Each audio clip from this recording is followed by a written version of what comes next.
How to mirror a column from one board to another on monday.com.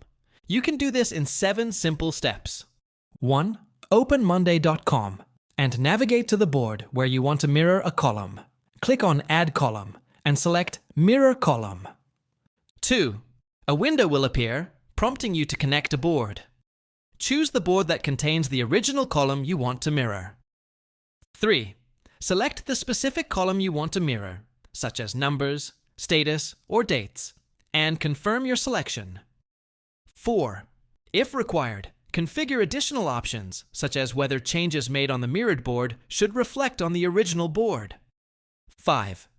Adjust permissions to determine who can edit or view the mirrored data. Ensure all team members have the right access.